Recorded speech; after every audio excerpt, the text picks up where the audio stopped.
Morning, সবাই কেমন আছো? আশা করছি সবাই ভালো আছো আর তোমাদের ভালোবাসায় আমরাও ভালো আছি। বড়দের প্রণাম আর ছোটদের ভালোবাসা জানিয়ে আমি আমার ছোট্ট ব্লগটা শুরু করছি। যতটা একেবারে আনন্দে উৎফুল্লিত হয়ে আমি আজকে ব্লগ শুরু করলাম, অতটাও আমি আনন্দিত নই। যখনই আমি সকালবেলা উঠিয়া বিছানা ছাড়িয়াছি তখন থেকেই আমার মাইন্ডের মধ্যে একটা জিনিস রিমাইন্ড করিতেছে, সেটা হচ্ছে যে কাল বাদে পরশু জামাই ষষ্ঠী আর আমার ঘরের হালাত একেবারে কি বলবো, অনার সৃষ্টি। তো ঘরটাকে ঠিক করতে হবে, তাড়াতাড়ি করে রান্না বান্না করিয়ে তারপরে লেগে পড়িয়েছি কাজে। তাড়াতাড়ি করিয়ে মোটেও নয়, কারণ প্রিয়দর্শিনী একটুও ঘুমায় না তোমরা জানো, কিন্তু রাতে বড়দের মতন সুপার ডুপার হিট ঘুমায়। একটা বোন আবার কমেন্ট করেছিল যে না ঘুমোলে ব্রেন ডেভেলপ হবে কি করে। ওর যা ব্রেন এখনই ডেভেলপ, এর থেকে বেশি ডেভেলপ হলে আমি এই পৃথিবী থেকে একেবারে কি বলবো এমন ডেভেলই তো হবো যে একেবারে স্বর্গে যাবো তো না, নরকেই বোধহয় চলে যাবো। মানে তাড়াতাড়ি আর কি টিকিটটা কেটে ফেলবো। তো যাই হোক, আমার কোটো কাটা থেকে শুরু করে ঘরে ঝুল হুল সব ঝাড়তে হবে। আমি এই কদিন শুধুমাত্র মানে এই বৃষ্টি বাদল, তারপরে এই শরীর খারাপ তাই শরীর খারাপ, এই ঝামেলা সেই ঝামেলা, কচি কাঁচা ট্যাব হ্যাঁ নিয়ে কিচ্ছু কাজ হয়নি। সেই প্রিয়দর্শিনীর অন্নপ্রাশনের সময় সব কোটো কাটা পরিষ্কার করেছিলাম, সব যেমন নোংরা তেমনই নোংরা আছে। 2 মাস হয়ে গেছে, তাহলে কি অবস্থা বুঝতে পারছো? তাহলে সব পরিষ্কার করতে হবে, কারণ আমি রান্না বান্না করিয়া বাপের বাড়ি যাব ঠিকই, কিন্তু তার পরের দিনকার রান্না বান্না তো দিদিরা করবে। যখনই কোটোয় হাত দেবে আর হাতটা এরম এরম চ্যাট ব্যাট করবে, তখনই মনে মনে ভাববে কি ভাইয়ের বউ আমার, কি সুন্দর সংসার করে। তো যাই হোক, বিয়ের পরে যতই রবিনা ট্যান্ডান হও না কেন, সেই হাই হাই মির্চি হু মির্চি করতেই হবে। আমিও তাই করছি, আর এখন সব পরিষ্কার করছি, আর বক বক করতেছি না, কাজে লেগে পড়তেছি। বন্ধুগণ, মাথা ফাতা একদম কাজ করতেছে না। প্রথমে আমি টিভির পাশটা পরিষ্কার করেছি, তারপরে ফ্রিজের ওপরে আমার অনেক কিছু গুপ্তধনের মতন হাবি জাবি ছড়াই ছিটাই ছিল, সেগুলো পরিষ্কার করেছি, কিন্তু ক্যামেরা করতে পারিনি, কারণ মনেই নাই। ওই যে বললাম না, মাথাটা কাজ করতেছে না। তারপরে ফ্রিজটা পরিষ্কার করতে লেগে গেছি। ফ্রিজের যত হাত পা মাথা কলিজা যা ছিল সব খুলে ফেলাই এখানে জড়ো করেছি।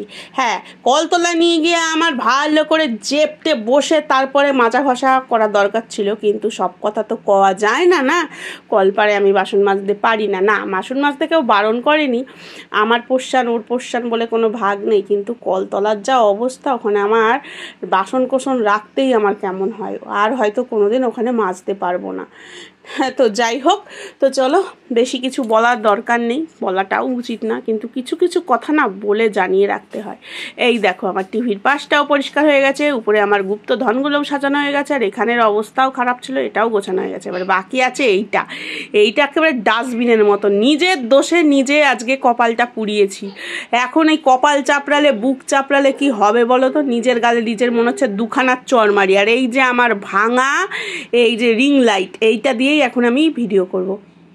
কি করব বলো, কিছু দরকার হয় জানো তো, সেই শুধু ওই কাপের পেছনে টিভির মানে পেছনে দিয়ে হয় না। আর ওদিকে ফুল স্পিডে গান চলছে, গানের মজা নিচ্ছি, আর তার সাথে গোছানো কমপ্লিট করছি। আর তার থেকেও বড় কথা কি করছি জানো, নিজেকে নিজে গালাগালি দিচ্ছি। আমি যে কতদিন এগুলো ঠিক করে গোছাই না, কোনো রকম কি বলবো, জামা কাপড় ভাঁজ করে ওই গুজে এর মধ্যেই রেখে দিই। কি আর বলবো, হয় না গো, 2টো বাচ্চা নিয়ে মনে হয় যে কি এমন কাজ, কিন্তু সত্যিই হয় না।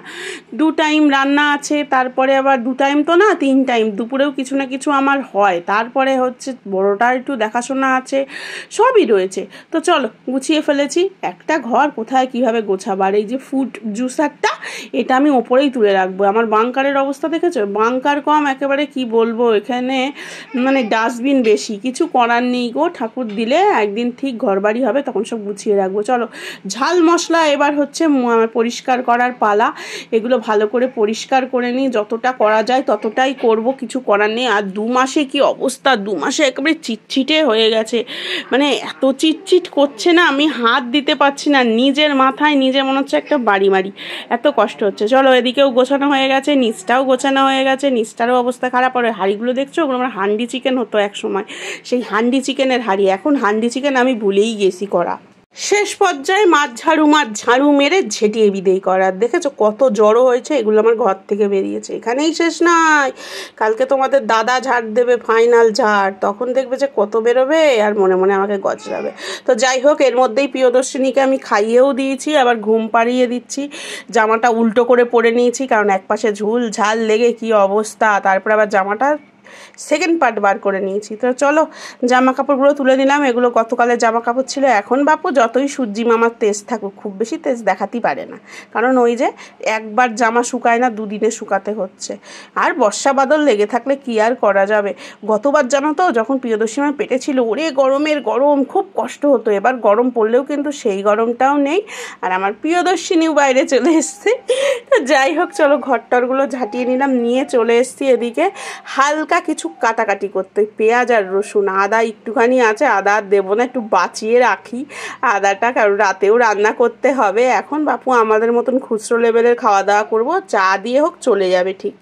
আমার কাচাকুচি ঘর মোছা সব কমপ্লিট। আর এই কমপ্লিট করতে করতে বডিতে পেট্রোল দেওয়ার টাইম চলে এসেছে। এর জন্য সেভাবে কিছু সকালবেলা না মানে করলেও কিছু না কিছু দুপুরে আমার করতেই হয়। মা একটা ডিম দিল, আর অঙ্গনারী থেকে তো একটা ডিম আছেই। তো আমাদের শাশুড়ি বৌমার একটা ডিম হাফ হাফ করে হয়ে যাবে, আর অঙ্গনারীর গোটা ডিমটা ওটা হচ্ছে দেবাগ্নি হয়ে যাবে। তাই ভাবলাম একটু ডিমের কিছু করি, কারণ মা ডাল খায় না। ডাল রয়েছে, আর রয়েছে পটল পোস্ত, ঠিক আছে। ভাজাভুজি পুরো শেষ, সকালে যা ভাজা সে ভাজা আমার করতেই হবে। তার থেকে বরং একটুখানি ডিমের কারি করে নিই। তো চলো, কারি কথা বললে হবে না, ঝটাপট কারি করে নিই, নিয়ে তারপরে ফটাফট করে স্নান করে আসবো। না আমার চুলের গিলটি পুরো হারিয়ে গেছে। আমি আজ ভাবছি গিলটি করব, কাল ভাবছি গিলটি করব, কিন্তু আমার সময়ই হয়ে উঠছে না। তারপরে যাব হচ্ছে বাপের বাড়ি, একটু না করলে হয় বলো? এমনিতেই পালিয়ে পুলিয়ে বিয়ে করেছি, ষষ্ঠীতে তো সর্বজনীন সবাই আসবে, সব বোন দিদিরা ভাববে বাবা দেখো আমাদের দেখে শুনে বিয়ে হয়েছে, আমরা কি সুন্দর আছি। আর সর্বাণী নিজের লাভ খেয়ে পালিয়ে বিয়ে করেছে, কি অবস্থা, কাকিমা জেঠিমা হয়ে গেছে। যাই হোক, আমার এই বডি বেড়েছে মানে যে ফুলেছি, এটা আমার সুখী হওয়ার লক্ষণ নাকি দুঃখী হওয়ার লক্ষণ তোমরাই বলো তো, ঠিক আছে।